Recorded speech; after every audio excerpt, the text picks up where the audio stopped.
Bismillahirrahmanirrahim. Rabbi shrah li sadri wa yassir li amri wahlul 'uqdatam min lisani yafqahu qawli. Nah, insyaallah hari ini saya akan menyampaikan materi tentang kelemah lembutan ya dalam segala hal. Nah, pertama-tama kita harus tahu ya definisi lemah lembut itu apa sih gitu. Nah, kelemah lembutan ini bukan berarti kita lemah gitu.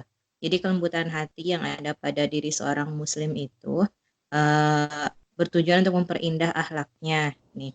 Lemah lembut itu seperti air gitu kalau diibaratkan ya. Jadi air itu bisa bersifat lembut tapi dia bisa bersifat tegas juga. Maksudnya air juga dengan kelemah lembutannya juga bisa memadamkan api yang panas, dan maksudnya api kan bisa merusak dan segalanya ya, maksudnya sifatnya berkebalikan dengan air gitu. Nah, dengan air juga bisa memadamkan api, terus bisa membolongi batu gitu. Bahkan batu yang keras apapun kalau misalnya ditetesin dengan air lama kelamaan akan terbentuk lubang, nah seperti itu. Kemudian air juga kan punya sifat yang kuat juga ya. Maksudnya tsunami juga kan disebabkan oleh air. Nah, lemah lembut itu juga seperti itu gitu. Maksudnya kita bisa bersikap baik, bisa bersikap jauh dari kekasaran gitu, tapi kita juga tetap tegas seperti itu. Nah, dasar dari sikap seorang muslim itu kan harus berpijak pada Al-Quran dan Sunnah juga ya. Nah, sekarang kita akan melihat beberapa firman Allah tentang lemah lembut. Nah, yang pertama ini adalah Quran Surat Al-Hijr ayat 88. Allah berfirman, dan berendah dirilah kamu terhadap orang-orang yang beriman. Kemudian dalam surat Al-Imran ayat 159, maka disebabkan rahmat dari Allah lah kamu berlemah lembut terhadap mereka. Sekiranya kamu bersikap keras lagi berhati kasar, tentulah mereka menjauhkan diri dari sekelilingmu.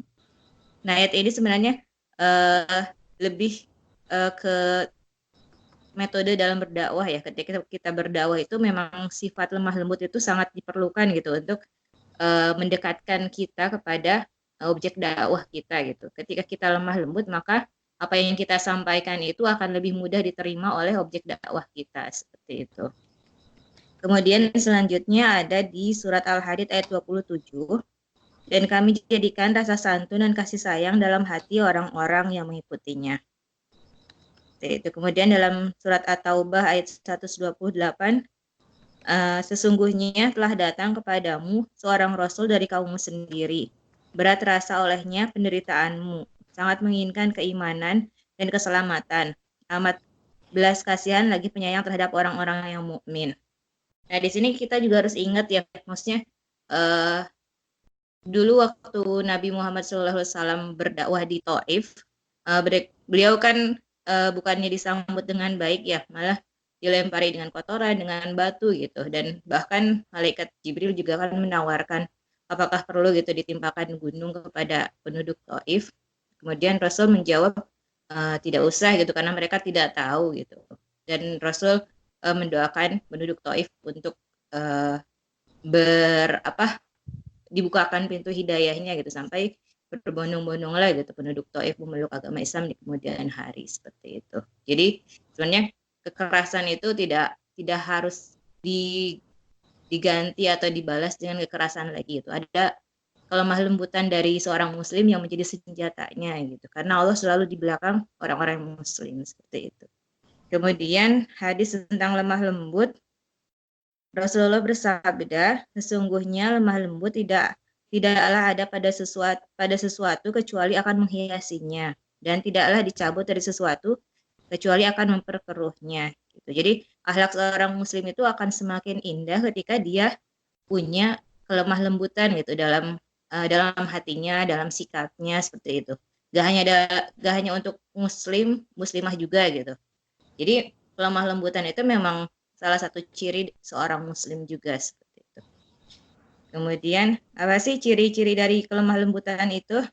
Nah, yang pertama, dia peka terhadap kondisi lingkungannya, kondisi saudara-saudaranya gitu.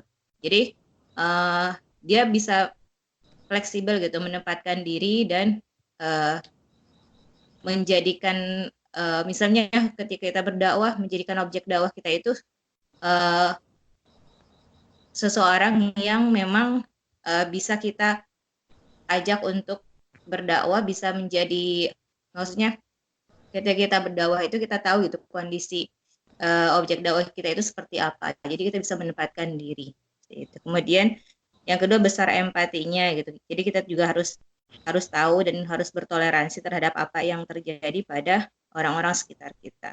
Kemudian yang ketiga, hati-hati dalam berkata-kata, memilah dan memilih susunan katanya gitu. Jadi jangan sampai ketika kita menasehati juga apa ya, orang yang kita nasihati menjadi tersinggung gitu.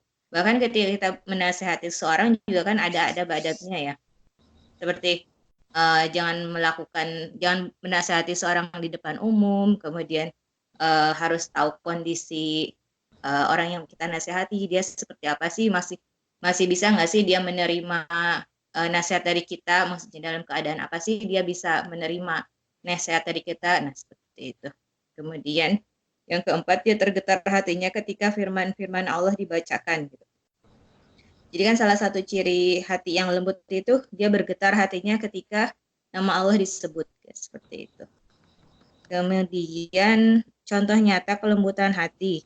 Yang pertama kisah dari Rasulullah. Yang pertama ini kisah ketika Rasulullah SAW menemui masyarakat umum, menyelami tangan-tangan mereka. Nah, Rasulullah itu tidak pernah melepaskan jabatan tangannya gitu terhadap orang-orang yang bersalaman dengan beliau gitu sampai mereka melepaskan tangannya sendiri. Nah, selain itu juga beliau selalu memandang wajah dari lawan bicaranya gitu sampai orang yang diajak bicara sama Rasulullah itu memalingkan pandangannya terlebih dahulu seperti itu. Jadi Rasulullah itu selalu ketika dipanggil itu selalu memalingkan seluruh badannya gitu. Kadang kan kita kalau misalnya dipanggil atau menoleh itu cuman mukanya aja ya. Nah, kalau Rasulullah itu dia memalingkan semua badannya gitu sehingga seolah-olah orang yang diajak bicaranya itu adalah orang yang sangat penting. Nah, seperti itu. Kemudian dari Anas bin Malik radhiyallahu anhu dia berkata, ada seorang anak perempuan di kota Madinah, ia menggapai tangan Rasulullah lalu menggandengnya atau menarik kemana saja yang ia inginkan. Nah, gitu. Jadi Rasulullah itu tidak pernah menyakiti hati orang lain begitu, bahkan untuk anak kecil juga dia tidak mengecewakan gitu. Beliau bersedia gitu untuk diajak oleh seorang anak kecil dituntun dan beliau mengikutinya gitu karena tidak mau menyakiti hati anak kecil itu. Kemudian kisah yang kedua dari Rasulullah dari Aisyah radhiyallahu anha berkata, orang-orang Yahudi mendatangi Nabi Shallallahu alaihi wasallam dan berkata, "Assalamualaikum, kematian atasmu." Lalu Rasulullah Shallallahu alaihi wasallam membalasnya, "Waalaikum." Waalaikum kan artinya untukmu juga gitu. Maka Aisyah berkata, "Assalamualaikum wala anakumullah wa ghadiba alaikum." Kematian atas kalian, laknat Allah dan kemurkaan atas kalian. Kemudian Nabi Shallallahu alaihi wasallam menegur Aisyah, "Pelan-pelan wahai Aisyah, berlaku lemah lembutlah, jangan kasar dan berkata jelek." Aisyah menjawab, "Apakah engkau tidak mendengar perkataan mereka?" Lalu Rasulullah SAW menjawab, "Apakah kamu tidak mendengar apa yang kukatakan? Aku telah mengembalikan doa mereka kepada mereka, dan doaku atas mereka dikabulkan. Sedangkan doa mereka atasku tidak." Hadis riwayat Bukhari dan Muslim. Dalam riwayat Muslim, "Cukup wahai Aisyah, janganlah engkau menjadi pencaci. Sesungguhnya Allah tidak suka kepada cacian dan kata-kata buruk." Nah, seperti itu. Jadi dalam kisah ini Rasulullah kan apa di disapa dengan sapaan yang buruk sekali ya oleh kaum Yahudi gitu. Beliau cukup menjawabnya waalaikum gitu. Jadi itu untukmu juga gitu sih perkataan Yahudi itu. Kemudian Aisyah mungkin karena geram ya, dan wanita itu kan lebih mudah terpancing emosinya ya. Jadi Aisyah membalasnya dengan perkataan yang lebih dari yang dikatakan oleh orang Yahudi, dan itu ditegur oleh Rasulullah gitu. Seperti itu. Kemudian kisah yang ketiga dari Anas bin Malik radhiyallahu anhu berkata, Ketika kami duduk di masjid bersama Nabi Shallallahu Alaihi Wasallam, tiba-tiba datang seorang badui lalu kencing di masjid. Para sahabat para sahabat Nabi menghardiknya. Berhenti, berhenti. Lalu Rasulullah Shallallahu Alaihi Wasallam bersabda, jangan bentak dia, biarkan dia, jangan putus kencingnya. Lalu para sahabat membiarkan orang-orang Badui tadi menyelesaikan kencingnya. Kemudian Nabi Shallallahu Alaihi Wasallam memanggilnya dan berkata kepadanya, sesungguhnya masjid-masjid ini tidaklah boleh untuk buat kencing, buat air, maksudnya untuk membuang air kencing atau buang kotoran. Masjid itu tempat untuk berzikir kepada Allah Subhanahu wa taala, salat dan membaca Al-Qur'an. Dan beliau Shallallahu Alaihi Wasallam berkata kepada para sahabat, sesungguhnya kalian diutus untuk mempermudah, bukan untuk mempersulit. Siramlah dengan satu ember air pada tempat kencingnya. Lalu orang Badui tadi berkata, ya Allah rahmatilah aku dan Muhammad, dan janganlah engkau rahmati yang lain bersama kami. Lalu Nabi Shallallahu Alaihi Wasallam bersabda, engkau telah menyempitkan yang luas. Seperti itu. Jadi di sini disebutkan kan orang Badui yang belum kenal tentang Islam ya. Jadi orang Baduy itu tidak tahu gitu kalau masjid itu adalah tempat yang suci gitu, tidak boleh membuang kotoran di dalam masjid gitu, sehingga Nabi memperlakukannya dengan lemah lembut gitu. Hal ini juga kan kemarin pernah ramai ya di Indonesia waktu datang seorang wanita yang membawa anjing gitu ya di daerah Depok atau di mana gitu ya. Nah jadi kan banyak orang yang mempersamakan dengan kisah ini ya, maksudnya ketika Nabi kedatangan seorang Baduy saja Nabi melemah lembut gitu.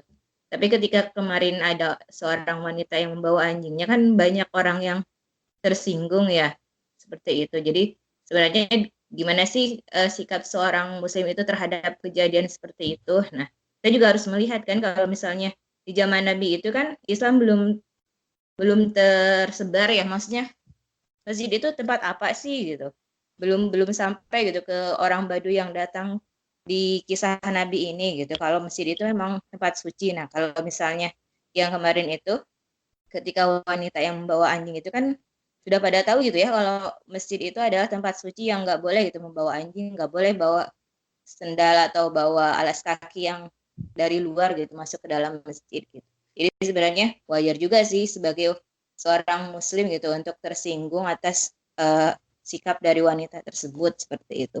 Jadi kita juga harus bisa menempatkan diri di mana lemah lembut itu di apa ditampilkan seperti itu. Kemudian selain Rasulullah juga ada sahabat lain yang menjadi contoh dari sikap lemah lembut. Tentang kisah Umar. Nah, mungkin teman-teman pernah mendengar juga ya tentang kisah Umar dan ibu pemasak batu gitu. Jadi dikisahkan kalau Khalifah Umar bin Khattab kala itu tengah memimpin umat Islam menjalani tahun yang disebut tahun Abu. Suatu malam, Khalifah Umar mengajak seorang sahabat bernama Aslam untuk mengunjungi kampung terpencil di sekitar Madinah. Langkah Umar terhenti di dekat sebuah tenda lusuh. Suara tangis seorang gadis kecil mengusik perhatiannya. Kemudian Umar dan Aslam mendekati tenda itu dan memastikan apakah penghuninya butuh bantuan. Setelah mendekat, Khalifah Umar mendapati seorang wanita dewasa tengah duduk di depan perapian. Wanita itu terlihat mengaduk-aduk bejana. Nah, kemudian Umar bertanya, siapa yang menangis di dalam itu? Kata wanita itu, anakku. Kenapa anak-anakku menangis? Apa dia sakit? Tidak, mereka lapar. Jawaban itu membuat Khalifah Umar dan Aslam tertegun. Keduanya masih terduduk di tempat semula cukup lama, sementara gadis di dalam tenda masih saja menangis dan ibunya terus saja mengaduk bejana. Perbuatan wanita itu membuat Khalifah Umar penasaran. Apa yang kau masak, Kak Ibu? Mengapa tidak juga matang masakanmu?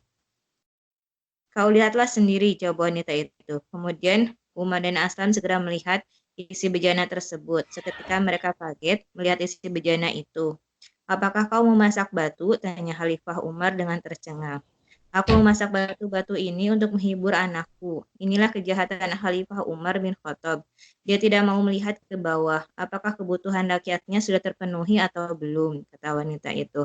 Lihatlah aku seorang janda. Sejak tadi pagi, aku dan anakku belum makan apa-apa. Jadi anakku pun kusuruh berpuasa. Dengan harapan ketika berbuka kami mendapat rezeki. Namun ternyata tidak. Sesudah maghrib tiba, makanan belum ada juga. Anakku terpaksa tidur dengan perut kosong. Aku mengumpulkan batu-batu kecil, memasukkannya ke dalam panci, dan kuisi air. Lalu batu-batu itu kumasak untuk membohongi anakku dengan harapan dia akan tertidur lelap sampai pagi. Ternyata tidak, mungkin karena lapar, sebentar dia bangun dan menangis minta makan. Namun apa dayaku, sungguh Umar bin Khattab tidak pantas jadi pemimpin. Dia tidak mampu menjamin kebutuhan rakyatnya, lanjut wanita itu. Wanita itu tidak tahu yang ada di hadapannya adalah Khalifah Umar bin Khattab. Aslam sempat hendak menegur wanita itu, tapi Khalifah Umar mencegahnya. Khalifah lantas menitikan air mata dan segera bangkit dari tempat duduknya.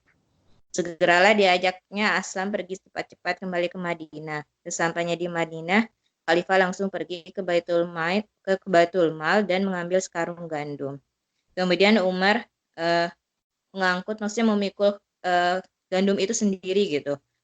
Padahal sudah ditawari Aslam untuk membawakan si gandumnya itu. Kemudian Umar berkata gitu, Aslam, jangan jerumuskan aku ke dalam neraka. Kau akan menggantikan aku memikul beban ini. Apakah kau mau memikul beban di pundakku ini di hari pembalasan kelak? Kata Umar dengan nada tinggi. Aslam tertunduk mendengar perkataan Khalifah Umar. Sembari terseok-seok, Khalifah Umar mengangkat karung itu dan diantarkan ke tempat tinggal wanita itu. Nah, seperti itu. Jadi itu Khalifah Umar sampai menggendong sendiri gitu, memikul sendiri si gandum yang dibutuhkan oleh wanita yang memasak batu tersebut gitu. Karena kelemah lembutan hatinya seperti itu. Nah, ada juga maksudnya kelemah lembutan itu di apa ya? Di maksudnya ketika Islam itu bisa membuat orang yang lemah lembut bisa menjadi tegas dan orang yang tegas bisa menjadi lemah lembut. Seperti tadi kan Umar kan orangnya tegas ya, bahkan mungkin cenderung kasar. Nah, ketika beliau dihadapkan dengan kondisi-kondisi umatnya seperti itu, dia akan menjadi lemah lembut gitu. Kemudian kebalikannya ketika Abu Bakar itu kan orangnya memang lemah lembut ya, tapi karena Islam dan imannya itu beliau akan menjadi orang yang tegas gitu, bahkan lebih tegas dibandingkan Umar gitu. Mungkin teman-teman ingat ya ketika beliau menjadi khalifah, Abu Bakar itu kan di masa kekhalifahannya itu setelah Nabi Muhammad wafat itu kan banyak kaum muslimin yang mundur gitu. Maksudnya mereka tidak mau membayar zakat, kemudian banyak yang mau membebaskan diri dari kekuasaan Islam gitu. Nah, Abu Bakar dengan tegasnya gitu mau memerangi orang-orang yang tidak membayar zakat gitu. Karena kan zakat itu selalu diposisikan sama dengan sholat ya. Jadi ketika ada orang yang nggak mau membayar zakat, maka memang harus diperangi gitu. Karena dia juga tidak mau menjalankan perintah-perintah Allah seperti itu. Gitu. Jadi sebagai seorang Muslim kita juga harus mampu menempatkan diri gitu. Kapan kita bisa bersikap lemah lembut, kapan kita bisa bersikap tegas seperti itu. Kemudian apa sih keutamaan sikap lemah lembut? Nah, atau apa sih faedah dari sikap lemah lembut gitu terhadap kaum muslimin? Nah, yang pertama, sebab mendapatkan ampunan dan sebab masuk surga. Dari Abu Syuraih, ia berkata pada Rasulullah SAW, wahai Rasulullah, tunjukkanlah kepadaku suatu amalan yang dapat memasukkanku ke dalam surga. Beliau bersabda, di antara sebab mendapatkan ampunan Allah adalah menyebarkan salam dan bertutur kata yang baik. Kemudian yang kedua, mendapatkan kamar yang istimewa di surga kelak. Dari Ali, Nabi SAW bersabda, di surga terdapat kamar-kamar yang bagian luarnya dapat dilihat dari dalam dan bagian dalamnya dapat dilihat dari luar. Kemudian seorang Arab Badui bertanya, kamar-kamar tersebut diperuntukkan untuk siapa? Wahai Rasulullah, beliau pun bersabda, kamar tersebut diperuntukkan untuk siapa saja yang tutur katanya baik, gemar memberikan makan pada orang yang butuh, rajin berpuasa, rajin sholat malam karena Allah ketika manusia sedang terlelap tidur. Kemudian yang ketiga, bisa menggantikan sedekah. Dari Abu Hurairah, Nabi SAW bersabda, tutur kata yang baik adalah sedekah. Dari Adi bin Hatim, Rasulullah SAW bersabda, selamatkanlah diri kalian dari siksa neraka, walaupun dengan separuh kurma. Jika kalian tidak mendapatkannya, maka cukup dengan bertutur kata yang baik. Yang keempat, menyelamatkan seseorang dari siksa neraka. Hadis Adi bin Hatim di atas, Ibnu Batoi mengatakan, jika tutur kata yang baik dapat menyelamatkan diri dari siksa neraka, berarti sebaliknya tutur kata yang kotor atau jelek dapat diancam dengan siksa neraka. Kemudian yang 5, dapat menghilangkan permusuhan. Tolaklah kejelekan itu dengan cara yang lebih baik. Maka tiba-tiba orang yang di antaramu dan antara dia ada permusuhan seolah-olah telah menjadi teman yang sangat setia. Quran Surat Al-Fusilat ayat 34-35. Itu. Terus ini ada tips untuk melembutkan hati. Yang pertama, perbanyak baca Al-Quran dan mentadaburinya. Karena kan Al-Quran itu obat hati ya. Jadi apapun yang terjadi dalam hati kita itu pasti ada obatnya gitu dalam Al-Quran. Jadi jangan sampai kita melupakan gitu bahwa Al-Quran itu adalah pegangan kita seperti itu. Kemudian yang kedua, memperbanyak zikir mengingat Allah gitu. Karena kita harus ingat gitu hanya dengan mengingat Allah lah gitu hati kita akan menjadi tenang seperti itu. Kemudian yang ketiga, berkawan dengan orang-orang yang soleh. Yang keempat, menyayangi anak kecil. Yang kelima, banyak berdoa. Nah, hati yang lembut bukan berarti lemah dalam bersikap. Lihat saja bagaimana Rasulullah sehari-hari dan ketika jadi panglima perang. Beliau sehari-hari kan bersikap lemah lembut gitu, sangat santun kepada siapapun. Tetapi ketika di medan perang, beliau sangat tegas gitu, menjadi panglima perang yang ditakuti oleh para musuhnya seperti itu. Kemudian lihat saja Umar radhiyallahu anhu, sikapnya yang keras dan tegas, namun hatinya teramat lemah lembut terhadap rakyatnya. Seperti itu. Dicukupkan sampai di sini. Mungkin lebih ke tanya jawab ya. Oke, iya Mbak. Jazakillahu khairan. Ya, kepada Mbak, jika ada yang ingin ditanyakan atau didiskusikan, dipersilahkan. Mungkin saya Mbak Hana, saya mau bertanya dulu. Ini kan masalah lemah lembut itu kadang kalau di Indonesia itu kan budayanya beda-beda ya Mbak. Kadang di sini misalnya di Sumatera itu hitungannya lemah lembut gitu, cara bicara seseorang gitu misalnya. Terus tapi di Jawa itu terkesan kasar gitu Mbak. Jadi indikator yang pas itu seperti apa ya Mbak ya? Iya, sebenarnya kalau lemah lembut kan dari hati ya. Maksudnya sikap hati kita ya. Dan sikap hati kita juga harus disesuaikan gitu dengan budaya yang ada di sana gitu. Jadi kembali lagi kan ke peribahasa yang di mana langit dijunjung, di mana bumi dipijak di sana langit dijunjung gitu. Ketika hati kita memang sudah berniat untuk lemah lembut, kan kita juga harus mengikuti ya adat kebiasaan yang ada di sana. Gimana sih lemah lembut yang ada di daerah tersebut gitu. Jadi yang sampai niat kita untuk berlemah lembut malah berbeda gitu dengan kebudayaan yang ada di sana seperti itu, Mbak. Jadi memang kita juga harus menyesuaikan diri seperti itu. Jadi kadang kan wanita kan lemah lembutnya bicaranya lemah lembut gitu. Tapi kan ketika ditanya sama ikhwan atau sama laki-laki lain, kan kita juga nggak bisa juga ya, maksudnya dengan lemah lembut gitu, dengan suara yang lemah lembut menjawab pertanyaan mereka seperti itu. Iya. Jadi memang harus menempatkan diri seperti itu. Iya. Terima kasih Mbak. Mbak. Selanjutnya ada yang ingin bertanya? Saya mau nanya Mbak. Oh iya, silakan Mbak. Perkenalkan, nama saya Berliana Kimberly. Gini Mbak, saya mau tanya, sekarang ini kan banyak banget ya aktivis-aktivis dakwah yang dakwah di sosial media. Dan menurut saya cara berdakwah setiap akun lah, katakan seperti itu. Misalnya nggak usah jauh-jauh antara Rumaisa dengan Imuska, itu kan juga pasti akan berbeda karena siapa yang memegang akun itu ya seperti itulah gaya dakwahnya. Nah, akhirnya tapi beberapa akun itu saya lihat ada yang cara memberitahunya tuh agak sedikit kasar gitu Mbak. Terus ada juga yang mereka itu cara menyampaikannya memang lemah lembut gitu, lebih mudah diterima untuk orang lain. Cuman ketika ada orang lain yang mengkritisi, itu mereka akan bilang bahwa ya gaya dakwah setiap orang itu tuh memang akan berbeda. Jadi ya kalau misalnya saya caranya itu agak keras, yang memang cara kami berdakwah itu seperti ini gitu. Nah, cuman kalau yang saya tangkap dari tadi itu adalah bahwa apapun ceritanya memang kita itu dalam menyampaikan Islam harus dalam cara yang lemah lembut dan ahsan gitu sih, Mbak.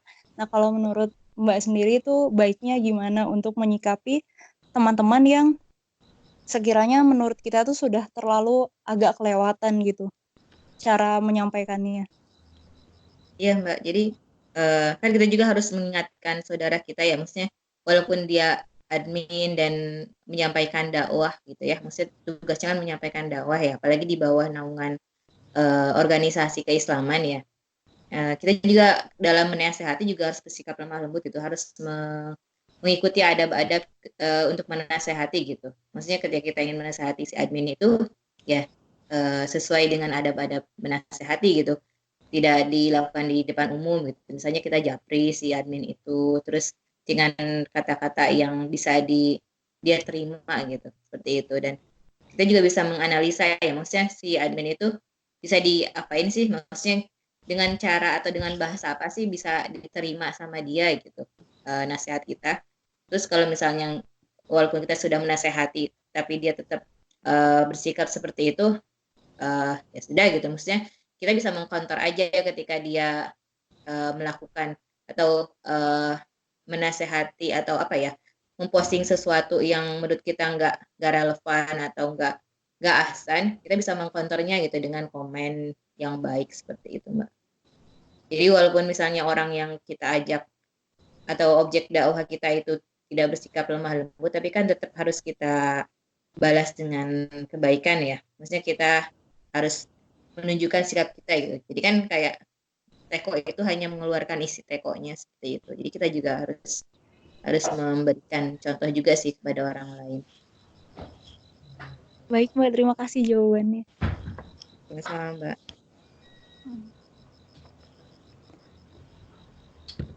Mbak, ada pertanyaan dari Facebook. Ini bagaimana cara agar kita memiliki sikap lemah lembut dan bagaimana kita bersikap lembut bagi saudara kita non-muslim yang sering memusuhi kita? Iya, tadi kan di pas akhir-akhir kan sudah sudah dibagikan tips untuk melembutkan hati ya. Nah, saya bacakan kembali ya, untuk melembutkan hati kita harus memperbanyak baca Al-Quran gitu dan mentadaburinya gitu. Al-Quran itu seperti apa sih gitu. Yang kedua, memperbanyak zikir, mengingat Allah, karena kan dengan mengingat Allah juga hati kita akan tentram, terus akan melembutkan hati kita juga. Kemudian berkawan dengan orang-orang yang soleh gitu, karena kan orang-orang yang soleh itu banyak doa-doa ya dia yang dikabulkan gitu. Mungkin saja dia mendoakan kita gitu akan lebih melembutkan hati kita. Terus banyak nasihat-nasihat dia gitu yang mungkin nanti akan membatasi gitu apa ya, keegoisan kita atau sikap kita yang nggak baik gitu, akan mudah untuk di-counter sama teman kita gitu, karena mereka kan dekat dengan kita ya, banyak nasihat-nasihat yang mungkin akan kita dapatkan dari mereka. Kemudian selanjutnya kita juga harus belajar menyayangi anak kecil, terutama anak yatim gitu, karena dengan menyayangi mereka hati kita juga akan lembut gitu, akan melembutkan hati kita gitu, karena kan sudah terbiasa ya menyayangi yang kecil seperti itu. Kemudian selanjutnya kita banyak berdoa, karena kan doa itu maksudnya kita itu sangat dekat dengan Allah gitu. Jadi kita juga jangan sampai minta doa kepada orang lain aja gitu, padahal kita juga punya hak gitu untuk berdoa kepada Allah untuk melembutkan hati kita seperti itu. Kemudian tadi apa ya Mbak yang selanjutnya? Bagaimana sikap kita terhadap sikap lembut kita terhadap non-muslim yang sering memusuhi kita? Ya sebenarnya sikap kita terhadap non-muslim juga kan tetap aja harus baik ya. Maksudnya kita harus menjadi agen-agen muslim gitu. Maksudnya apa yang ada di dalam Al-Quran itu memang harus kita deliver gitu kepada orang-orang non-muslim. Soalnya kan ketika non-muslim itu melihat Islam itu, yang dilihat itu adalah kita gitu sebagai pemeluknya. Jadi kenapa orang-orang non-muslim itu melihat Islam itu gak baik, karena banyak pemeluk Islam yang tidak menampilkan agama Islam yang baiknya seperti itu. Jadi ketika kita ketemu dengan non Muslim yang memusuhi agama Islam, ya kan sikap mesti ya kita tampilkan sikap Islam yang memang benar-benar ada di dalam Al-Quran dan hadis seperti itu. Jadi terlepas sikap dia memusuhi Islam atau tidak, ya sikap kita sebagai personal harus lebih baik lagi gitu dia, seperti itu. Oke, terima kasih Mbak atas jawabannya. Ini Mbak ada pertanyaan lagi dari Mbak Ratna. Bagaimana kalau karakter bawaan ngobrolnya suka kenceng gitu? Karena karakternya susah hilang, kadang susah kontrol. Jadi karakter kita ya yang suka ngegas gitu. Suka belak-belakan gitu lah Mbak, biasanya kan. Ya kadang kan si karakter itu kan susah ya untuk diubah ya. Mungkin kita kasih warning dulu gitu, disclaimer gitu kepada orang yang kita ajak bicara gitu. Kalau misalnya kita memang orangnya seperti ini gitu, jadi tolong dinasehati atau tolong diingetin gitu. Kalau misalnya perkataan kita itu menyakiti hati dia gitu, atau misalnya kita juga harus sering-sering, makanya kita harus sering-sering dekat dengan orang yang soleh itu karena kita bisa mendapatkan ini ya, nasihat juga, maksudnya teguran halus ketika perkataan kita itu menyakiti hati orang seperti itu. Mungkin disenggol atau diapa gitu ketika kita keterlaluan gitu dalam berkata seperti itu. Dan sebenarnya bisa dilatih juga sih. Maksudnya kayak karakter itu memang susah ya diubah, tapi lama kelamaan ketika kita bertekad dalam hati itu bisa diubah gitu. Kan akhlak itu bisa dibiasakan gitu, kayak habit. Habit itu kan kalau 40 hari katanya bisa menjadi, maksudnya sesuatu itu ketika 40 hari dibiasakan itu bisa menjadi habit. Nah, seperti itu. Mungkin si akhlak itu juga sama, maksudnya ketika kita kebiasaan bicara belak-belakan tanpa memandang hati orang lain gitu. Lama kelamaan kalau kita misalnya membiasakan diri untuk mengontrol mulut kita, mungkin kita bisa ya. Setidaknya kita nggak komen gitu ya, nggak komen terus-terusan ketika ada orang yang berbuat salah atau berbuat yang nggak match sama hati kita gitu. Jadi ya kita harus membiasakan diri mengontrol mulut kita, mengontrol jempol kita dalam komen seperti itu. Itu walaupun karakter ya jangan sampai kita membebaskan diri kita gitu dengan alasan ya itu udah karakter saya gitu, itu udah kebiasaan saya gitu, susah untuk dihilangkan, padahal kan tetap aja ada usaha ya, maksudnya harus ada usaha dari kita untuk memperbaiki diri. Seperti itu. Baik. Oke. Lanjut Mbak, ada yang bertanya lagi dari Facebook. Sering kita bergaul dengan banyak orang dan ketemu dengan orang yang cara bicaranya lembut tapi nyelekit atau menyakitkan. Itu bagaimana cara kita bersikap? Iya. Dengan orang yang seperti itu juga sama Mbak, maksudnya ketika kita ingin menasehati dia juga harus dengan adab-adab tadi, adab-adab menasehati itu kan ada beberapa ya, maksudnya kita juga ketika menasehati dia juga harus mengikuti cara itu gitu. Maksudnya jangan sampai kita mengingatkan dia di depan umum, wah kamu lemah lembut ya, maksudnya dengan ini tapi kamu nyakitin saya gitu atau gimana gitu. Tapi ya tetap aja gitu menghadapinya itu ya kita tetap harus lemah lembut, kemudian kita juga harus memberikan nasihat yang benar juga kepada dia, mengingatkan gitu kalau misalnya perkataan dia itu menyakiti hati orang lain gitu, walaupun disampaikan dengan lemah lembut atau misalnya ya kan ada juga yang tadi ya perkataannya baik tapi nyelkit gitu, mungkin harus diingatkan juga, mungkin dia merasa tidak berdosa seperti itu. Saja harus ada yang mengingatkan sih orang-orang seperti itu, tapi dengan cara yang baik juga kitanya mengingatkan mereka. Baik Mbak. Ya, ternyata lemah lembut itu bukan hanya caranya tapi isinya juga harus lembut ya Mbak ya. Ada Ya. juga yang nyelekit. Iya, jadi memang isinya dan metodenya juga harus lemah lembut gitu. Jadi ya jangan sampai kita berkatanya baik gitu, kata-katanya baik tapi menusuk hati orang lain seperti itu. Iya, dan sikap lemah lembut itu sebenarnya diutamakan kepada orang-orang terdekat kita dulu ya Mbak. Jadi jangan sampai misalnya ketika kita dalam satu pengajian, orang-orang yang dekat dengan kita atau teman-teman pengajian kita yang malah mendapatkan sikap terburuk kita itu. Padahal mereka harusnya mendapatkan sikap terbaik kita dulu seperti itu. Makanya dalam sholat kan ya, yang terakhir itu kan salam ya. Salam ke kiri dan salam ke kanan itu kan keselamatan ya bagi saudara-saudara kita gitu. Jadi kita harus menjamin bahwa sikap kita, perkataan kita, perbuatan kita itu harus terbebas dari perbuatan buruk kepada saudara kita gitu. Jadi kita harus membebaskan orang-orang yang ada di dekat kita itu dari keburukan diri kita gitu. Makanya dalam sholat juga diajarkan gitu. Kalau kita harus memberikan keselamatan kepada saudara-saudara kita. Salah satunya dengan sikap lemah lembut seperti itu. Dalam sholat juga kan ketika misalnya berdempet-dempetan ya, kita juga harus melemahkan atau maksudnya kita harus rapat tapi nggak kaku gitu.